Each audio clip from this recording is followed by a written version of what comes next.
राधे राधे। स्वागत है आप सबका मेरे चैनल मेरी आस्था में। योगिनी एकादशी व्रत कथा। योगिनी एकादशी आषाढ़ मास में कृष्ण पक्ष में आती है। सन 2024 में योगिनी एकादशी 2 जुलाई को आ रही है। तो हम कथा प्रारंभ करते हैं। अर्जुन बोले, हे जनार्दन, मैंने ज्येष्ठ मास में शुक्ल पक्ष के निर्जला एकादशी की कथा सुनी। अब आप कृपा करके आषाढ़ मास के कृष्ण पक्ष की एकादशी की कथा सुनाइए। इस एकादशी का क्या नाम है तथा महात्म्य क्या है, सो सब वर्णन कीजिए।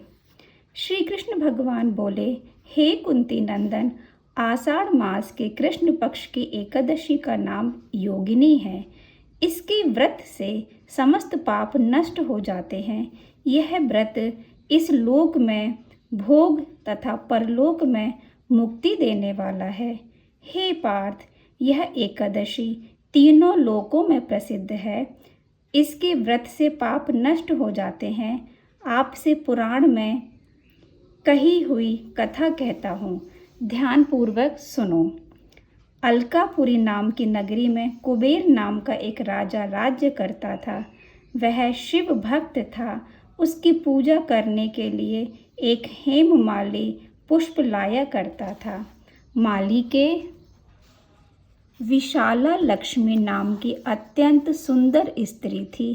एक दिन वह मानसरोवर से पुष्प ले आया, परंतु कामासक्त होने के कारण पुष्पों को रखकर अपनी स्त्री के साथ रमण करने लगा और दोपहर तक ना गया। जब राजा कुबेर को उसकी राह देखते देखते दोपहर हो गई तो उसने क्रोधपूर्वक अपने सेवकों को आज्ञा दी कि तुम लोग जाकर हेममाली का पता लगाओ कि वह अभी तक पुष्प क्यों नहीं लाया। जब सेवकों ने उसका पता लगा लिया तो वह कुबेर के पास जाकर कहने लगे, हे राजन, वह माली अभी तक अपनी स्त्री के साथ रमण कर रहा है। सेवकों की इस बात को सुनकर कुबेर ने हेममाली को बुलाने की आज्ञा दी। डर से कांपता हुआ हेममाली राजा कुबेर के सम्मुख उपस्थित हुआ। उसे देखकर राजा कुबेर को अत्यंत क्रोध आया और उसके होंठ फड़फड़ाने लगे। उसने कहा, अरे पापी, महानीच, कामी, तूने मेरे परम पूजनीय ईश्वरों के भी ईश्वर शिव जी का अनादर किया है। मैं तुझे शाप देता हूँ कि तू स्त्री का वियोग भोगेगा और मृत्यु लोक में जाकर कोढ़ी होगा। कुबेर के शाप से वह उसी क्षण स्वर्ग से पृथ्वी पर आ गिरा और कोढ़ी हो गया। उसकी स्त्री भी उसी समय उससे बिछुड़ गई। मृत्यु लोक में आकर उसने महादुख भोगे, परंतु शिवजी की भक्ति के प्रभाव से उसकी बुद्धि मलिन न हुई और पिछले जन्म की भी सुध रही। इसलिए वह अनेक दुखों को भोगता हुआ तथा अपने पूर्व जन्म के कुकर्मों का स्मरण करता हुआ हिमालय पर्वत की तरफ चल दिया। चलते चलते वह मार्कंडेय ऋषि के आश्रम पर जा पहुंचा। वह ऋषि अत्यंत वृद्ध तथा तपस्वी थे। वह दूसरे ब्रह्मा के समान प्रतीत हो रहे थे और उनका वह आश्रम ब्रह्मा की सभा के समान शोभा दे रहा था।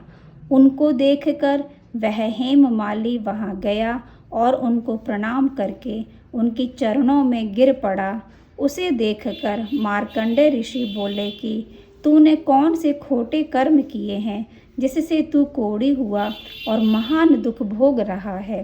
हेममाली बोला, हे मुनि, मैं यमराज कुबेर का सेवक था। मेरा नाम हेममाली है। राजा की पूजा के लिए मैं नित्य प्रति पुष्प लाया करता था।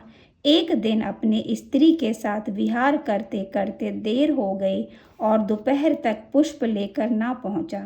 तब उन्होंने मुझे शाप दिया कि तू अपनी स्त्री का वियोग और मृत्यु लोक में जाकर कोढ़ी बनकर दुख भोग।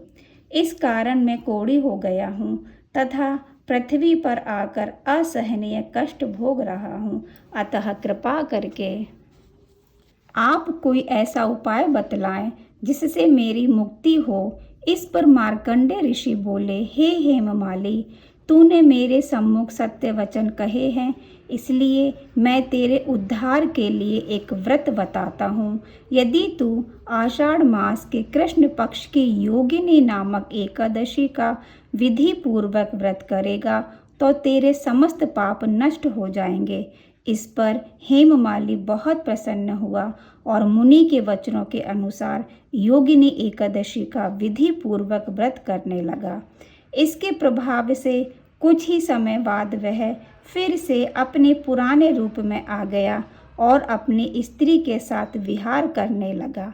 हे राजन, इस योगिनी एकादशी की कथा का फल 88 सहस्त्र ब्राह्मणों को भोजन कराने के बराबर है। इसके व्रत से समस्त पाप नष्ट हो जाते हैं और अंत में मोक्ष प्राप्त करके प्राणी स्वर्ग का भागीदार होता है।